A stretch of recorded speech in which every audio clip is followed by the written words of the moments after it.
আশা করছি আপনাদের অনেকেই দ্য হন্টিং ইন কানেকটিকেট মুভির ফার্স্ট পার্টের গল্প দেখে নিয়েছেন। তো আজ নিয়ে এসেছি এর সেকেন্ড পার্ট নিয়ে। তবে এর সাথে প্রথম পার্টের কোনো কানেকশন নেই, এটা সম্পূর্ণ আলাদা সত্য ঘটনার উপর ফোকাস করে। ইউনাইটেড স্টেটের সাউথ ইস্টার্ন রাজ্য জর্জিয়া। 1980 সালে উইরিক ফ্যামিলি জর্জিয়ার এক নতুন বাড়িতে শিফট হয়। তাদের ছোট মেয়ে জন্ম থেকে এক অদ্ভুত ক্ষমতার অধিকারী হওয়ার জন্য সে বাড়ির আশেপাশে মৃত লোকদের দেখতে শুরু করে এবং সবকিছুর সূত্রপাত এটার থেকে। এদের ঘটনার উপর কেন্দ্র করে শুধু এই মুভি নয়, বরং 2007 সালে একটি বই লেখা হয়েছিল যার নাম দ্য ভেল হাইডি ওয়েরিক স্টোরি, যার লেখক ছিলেন জয়েস এস ক্যাথি এবং রেবেকা এস হ্যারিংটন। এছাড়াও 2002 সালে আরেকটি ডকুমেন্টারি করা হয়েছিল এই ঘটনার উপর। আজকের গল্পে যাওয়ার আগে তোমাদের জানাই, তোমরা অনেকেই বলো আমায় হরর স্টোরি ছাড়াও অন্যান্য মুভি কভার করতে। তো সেই অনুযায়ী আমার সেকেন্ড চ্যানেল সিনেভার্স বাংলাতে বাছাই করা কিছু মুভির গল্প কভার করছি। এখন চলছে আফরান নিশোর পুনর্জন্ম সিরিজ। তো যারা এখনও দেখোনি তারা গিয়ে চেক আউট করে চ্যানেলটা সাবস্ক্রাইব করতে পারো এবং দ্য হন্টিং ইন কানেকটিকেট 1-এর লিঙ্ক কমেন্টে দেওয়া রইল। তো গল্প শুরু হয় লিজা নামের এক মহিলাকে দেখিয়ে। সে ঘরে একাই শুয়ে রয়েছে, কিন্তু তাকে কিছুটা ডিপ্রেসড লাগছিল, কেননা ঘরের এক কোণে সে তার মাকে দেখতে পাচ্ছিল, আর কিছুক্ষণের মধ্যেই তাকে সে আই লাভ ইউ বলে উধাও হয়ে যায়।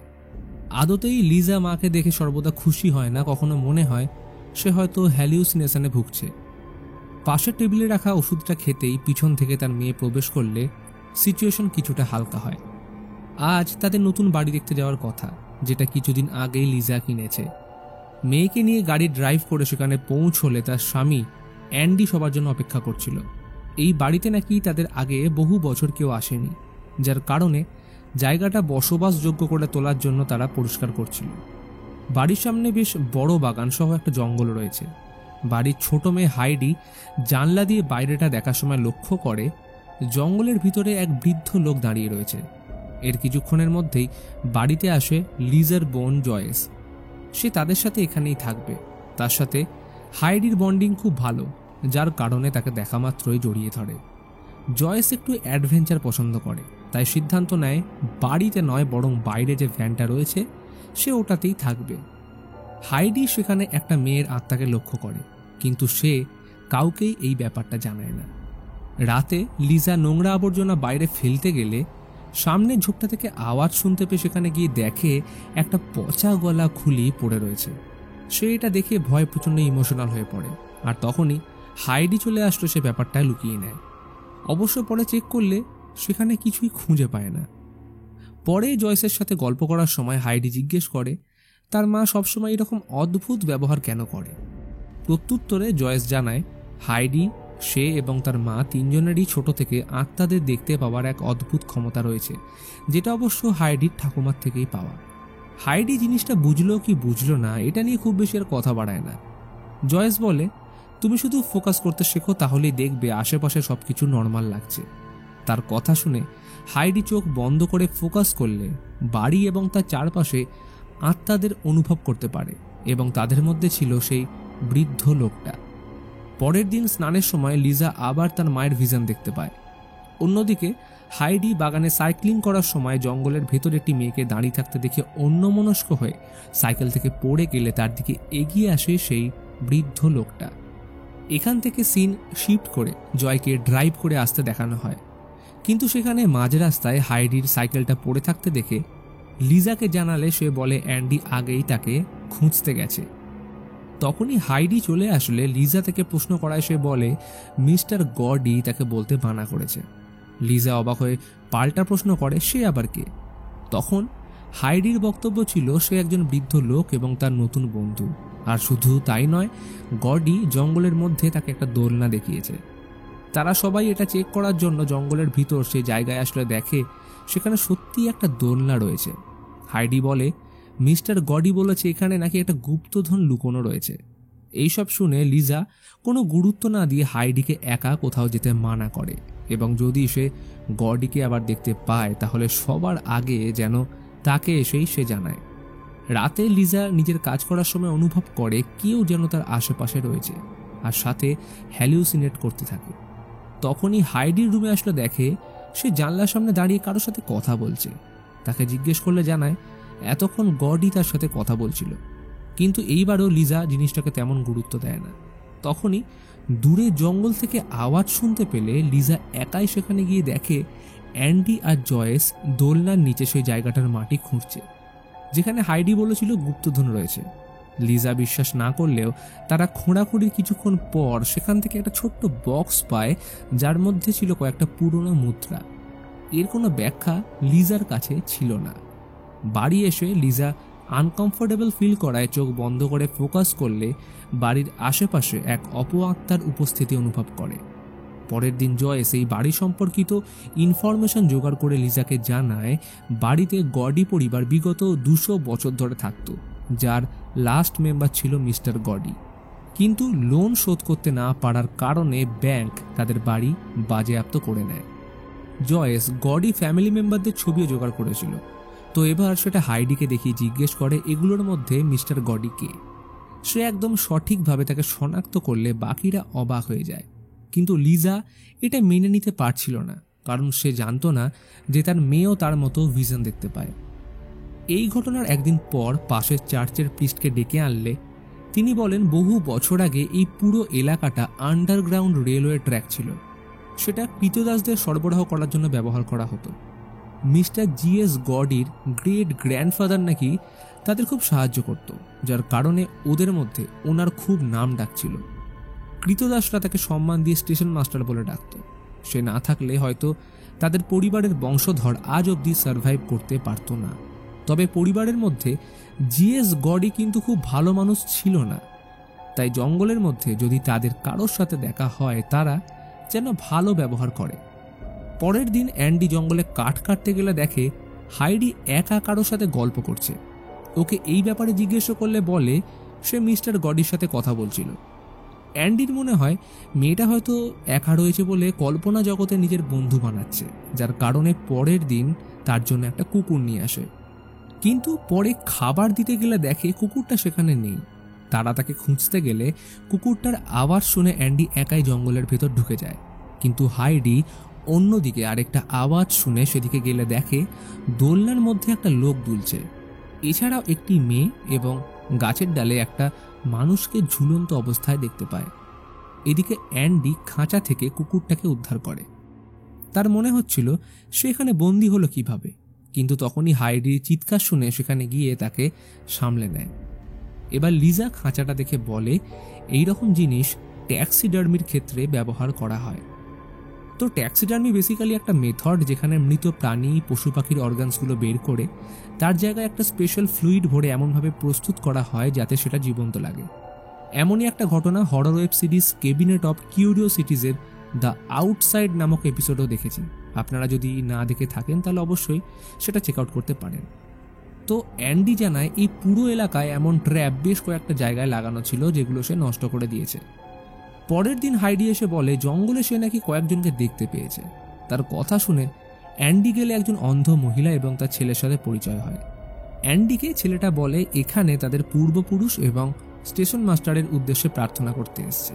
তার সাথে কথা বলে ইনফরমেশন জোগাড় করলে জানতে পারে স্টেশন মাস্টার নাকি ট্যাক্সিডার্মি করত। ওদের কমিউনিটির মধ্যে নীল আর লিভাই নামের কাপলদের বিরুদ্ধে যখন সবাই চলে গেছিল তখন স্টেশন মাস্টার ওদের দুজনকে এখানে লুকিয়ে রাখে এবং কন্ডাক্টর নামের একজন ব্যক্তি তাদের এখানে আনতে সাহায্য করত। কিন্তু আমাদের কমিউনিটির লোকরা পুরো ব্যাপারটা জানতে পারলে স্টেশন মাস্টারকে মেরে তার ট্যাক্সিডার্মি করে এই জঙ্গলে ঝুলিয়ে দেয়। এবার সমস্ত ঘটনা অ্যান্ডি বাড়ি ফিরে সবাইকে জানায়। অর্থাৎ এটা প্রুভ হলো যে হাইডি যাদের দেখছে তারা সত্যি একসময় ছিল। কিন্তু সবার যেখানে মনে হচ্ছিল স্টেশন মাস্টার খুবই ভালো মানুষ ছিলেন, কিন্তু হাইডির বক্তব্য ছিল ঠিক এর উল্টোটা। আর এটা নাকি মিস্টার গডই তাকে বলেছে।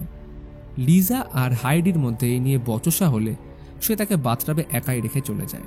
এরপর বেশ কিছুটা সময় কেটে গেলে যখন দেখে হাইডি বাথরুম থেকে বেরোচ্ছে না, তখন লিজা গিয়ে দেখে হাইডি বাথটাবে ডুবতে শুরু করেছে। সে তখনই তাকে উদ্ধার করে পেটটা টিপে ধরলে মুখ থেকে জলের জায়গায় জ্যান্ত পোকা বেরিয়ে আসে, যেটা দেখে লিজা প্রচণ্ড ভয় পেয়ে যায়। কিন্তু তাকে হসপিটালে নিয়ে আসলে ডাক্তার চেক আপ করে বলে সে একদম ঠিক আছে, তার কিছুই হয়নি। এমনকি মুখের ভেতর কোনো পোকা থেকে শুরু করে কিছুই ছিল না। অর্থাৎ এটা পুরোটাই ছিল লিজার হ্যালিউসিনেশন। সেই রাতে প্রিস্ট এসে হাইডির জন্য প্রেয়ার করে প্রোটেকশনের জন্য, কিন্তু এর মাঝে জয়েস কিছু ভিশন দেখতে পায় যেখানে তার পরিবারকে আত্মারা ঘিরে ফেলেছে, আর ধীরে ধীরে তাদের বডি পচে কঙ্কালে পরিণত হয়, কিন্তু পরক্ষণেই আবার সবকিছু নর্মাল ছিল।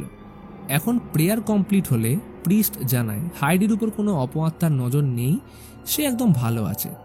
কিন্তু সেই রাতেই নীলের আত্মাকে দেখতে পেলে হাইডি তার পিছু নিয়ে জঙ্গলে প্রবেশ করে, আর তখনই লিজার ঘুম ভেঙে যেতেই পাশে একটা কঙ্কালকে শুয়ে থাকতে দেখে চমকে উঠলে পরক্ষণে বুঝে যায় এটা তার দুঃস্বপ্ন। অ্যান্ডি এসে তাকে সামলালে তাকে তড়িঘড়ি করতে দেখে জানতে পারে হাইডি নাকি জঙ্গলে একাই চলে গেছে এবং তাকে অনেকক্ষণ খুঁজে পাওয়া যাচ্ছে না, তাই তাকে পুলিশকে ফোন করে ডাকতে বলে অ্যান্ডি ওকে খুঁজতে চলে যায়। জঙ্গলের অনেকটা ভিতরে প্রবেশ করে যাওয়ার পর হঠাৎ তার আওয়াজ শুনতে পেয়ে একটা জায়গায় আসলে দেখে মাটির ভিতরে খুব গভীর একটা গর্তের মধ্যে হাইডি পড়ে গেছে। এবার সেখানে প্রবেশ করতে হলে দরকার একটা সিঁড়ি, তাই সেটার খোঁজে অ্যান্ডি চলে যায়। এরই মধ্যে একটা আত্মা হাইডিকে হন্ট করতে শুরু করে, কিন্তু কোনো ক্ষতি করার আগেই অ্যান্ডি সেখানে চলে আসে। এরপরেই চারিদিকটা দেখলে সে অবাক হয়ে যায়, কারণ সেখানে 5টা মৃত শরীর ঝুলছিল। হাইডি সেটা দেখার আগেই অ্যান্ডি কোলে তার মাথা ঢুকিয়ে নেয়। এরপর পুলিশ ঘটনাস্থলে এসে তদন্ত করলে জানতে পারে সেই সময় কৃতদাসদের স্টেশন মাস্টার বন্দি বানিয়ে রেখেছিল, কিন্তু সে মারা যাওয়ার পর কেউ আর তাদের বাঁচাতে আসেনি, ফলে দিনের পর দিন অনাহারে তাদের সেখানেই মৃত্যু হয়।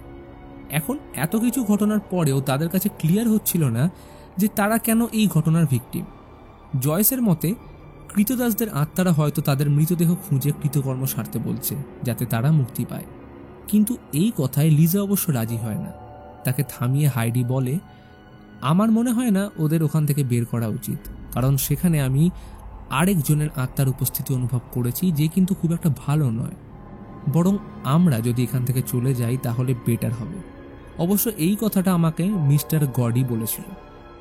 এবার গডির কথা শুনে লিজা রেগে বলে কাউকে কোথাও যেতে হবে না, কিন্তু অ্যান্ডি ইন্টারাপ্ট করে বলে এতদিন গডি যা বলেছে সেগুলো কিন্তু সত্যিই হয়েছে, সুতরাং আমাদের এইবার অন্তত উচিত ওর কথা মেনে চলা।